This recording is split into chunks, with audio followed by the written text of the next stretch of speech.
Welcome back, Savages, to another video. So in this one I'm going to actually show you how to put all the parts together for the Chia mining build. So what we've done with the actual Fractal Meshify 2XL case is, first of all, I've taken the sides off. There's a glass panel on here that comes off, taken the top off just over here, and I've taken the front cover off there as well, as you can see. So what you're going to do is, this case can actually put into two types of builds. First is just the regular build where this metal panel here is on that side, but we want to put it into server build because we want to put the hard drives in all these slots here. So what you need to do is go in the manual, have a look. You basically detach it from there, this panel here, and then move it onto this side here. So that's all I've done at the moment. And there was a couple of panels on here for holding SSD drives. I've just took the screws off there, and that's been taken off as well. So at the moment, nothing in the case, just bare bones, and I've just taken everything off it just to give us some space to work on, and obviously just move this clip onto this side for holding all our SATA hard drives, just there. So the next thing to do is to prepare the motherboard. So what I've done is install the memory. Now I've got two 32 gig sticks here. So what you need to do is put them into the right slots to get the right frequency for your memory. So the memory I've got is 3600. So the slots you need to use is A2 and B2, which is basically the bottom slot and slot number 2 just here. So get that set up. Then the other thing you want to do is, because we've got those U2 to M2 connector cables, is on the motherboard you'll get these brackets on here, one there and there's one there. Unscrew both of them from there and then basically fit your adapters just to there. So you just clip it into place here, and there's a screw that just goes on the back there, and the same for this one here as well. So that's all we need to do to prepare the motherboard. Obviously the next thing is going to be the fan. To install the CPU fan, what we're going to have to do is remove these default brackets that come next to the processor. So we'll just take those off. Now when you get the Noctua fan, you get a different kit for different types of installation, so it covers many motherboards. So once you've got these plastic brackets off, you're going to have the 4 holes there. There's already a backplate on the back of it, so you don't need to use this one. Probably damaged the motherboard by dropping that, but yeah, you don't need the backplate that comes with the fan because it's already got one on there. What you need to do is use these little risers to put in here. So we're just going to stick those in there like that, and we're just going to use these plates and basically mount them on there using these screws. Okay, so we've got the metal brackets in place with these bits pointing up. So that's the actual fan itself, and basically these two bits are going to line up with there when we turn it into it. But before we can fasten that, we need to take the fan off, and there's just some clips on here on either side here. You just basically pull them off and the fan just comes off there, and we'll put that back on. Okay, so there we go. Heatsink is in place. Got the fan connected just there. Okay, so the next thing is to get the motherboard installed inside the case. So it just snugly fits in there. We've got all the external connections just underneath the rear fan, just over here. And there's 8 screws that you've got to tighten on the motherboard. 3 along the bottom there.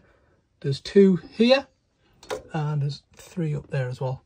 So a quick tip for when you're installing the screws, they're only quite small, is just use a magnetized screwdriver, just something like this, and then it'll hold on to the screws. Makes it easier to basically not drop the screws when you're tightening them. Okay, so there's a bunch of cables right here on the top side. Might as well tidy them up while everything's empty. So what I've done is brought most of the cables through this bottom hole here, just at the bottom to come through. So I've connected up the power switch and the reset switch to a connector here. You'll have to look it up in the manual to see exactly where they go, but it's in this set of 4 just here. And you want the text facing upwards, so that will give you a bit of a helping hand. Next up is the power LED, which just goes next to it there. Nothing else to put on the bottom. You've got a USB 3 connector, which just connects up to this bit here. Then you've got the HD audio. It'll only go in one way, and that just goes in the bottom there. Now you do get this extra USB 3.1 Gen 2 connector, but this particular motherboard, the B550, doesn't have a connector for that. So the only way you could connect this up to use the USB 3 on the 3.1 on the front panel is to get some kind of a riser card to connect this to. So this is basically redundant. The only other cable is this one at the top, which I've just fed through, and that's the PWM connector. I've just put that along the bottom of the fan there, just along the top of this plastic mount, and that just connects to where the CPU fan went in next to the processor, just there. So now for the case fans, we've got 2 case fans on the front, there's one on the back, and you've got the 3-pin connectors for these. These are nice and simple. There's a bank of 6 fan connectors just up here for 3 pins. So the 2 there I've connected into fans 4 and 5, and the rear one I've just brought that up and that connects into there. Okay, next up, let's do the hard drives. So for the operating system, we're just going to use the Kingston SSD, and all you need to do is just on the side here, you've got these 2 smaller SSD mounts. Just take the left one off.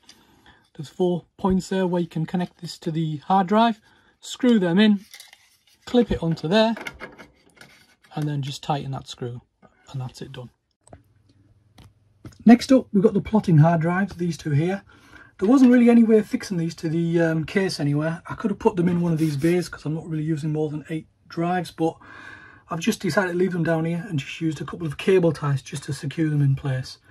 So the way you connect these is you've got those U2 to M2 cable adapters, just feed them through there, connected to the drive, bring them through there, connect one to this one here, and then the other one is just going to there. Next up are the storage hard drives. So as I mentioned at the beginning of the other video I made before this, I'll be shucking these drives. So once I've removed the hard drive from these external drives, you want to mount them to the rack. So obviously you've got your racks here. Make sure you use these rubber stoppers that you get with the case, and they just slide in here. And then what will happen is you'll get your hard drive and then just basically connect it onto there and then screw it in. But these rubber stoppers will stop any vibration going through the case and just give you a general more quieter case overall. So there we go. That's the last of the hard drives just inserted over here. So we've got the 8 hard drives in there. Next thing, power supply. So there's the power supply. You get all the various connectors with it as well. But just before we do that, what I've gone and done is connected up the data lines to the hard drives. So you remember those cables I mentioned earlier on? There's 4 on each connector. So I've added 4 to each one of these SATA drives and the other cable to the other 4 down here. So for the small SATA drive that's going to have our operating system on, you need to feed it through here and just plug it into here using your motherboard SATA cable, your data cable. That connection right here is for the motherboard. It's a 24-pin one, so feed that through there. That'll go to your power supply. Don't forget as well, there's another connection that goes here as well. This is to the CPU on the motherboard, so make sure you bring a power connection all the way through to here as well. That's an 8-pin one. So we fed through the blue cables through the case, just on the bottom there from the hard drives, just looping them around so they're not touching the graphics card, and they'll just slot into these ports here. Next up is connecting the power supply cable. So got the hard drives all connected up here with the powers, those at the bottom there. The fans that were on the front there, got those cables all connected up here as well, and the other cables that come down from the top modules, got them all hooked up here as well. So all we need to do is connect this to the power supply now. So the last thing to go in is the power supply.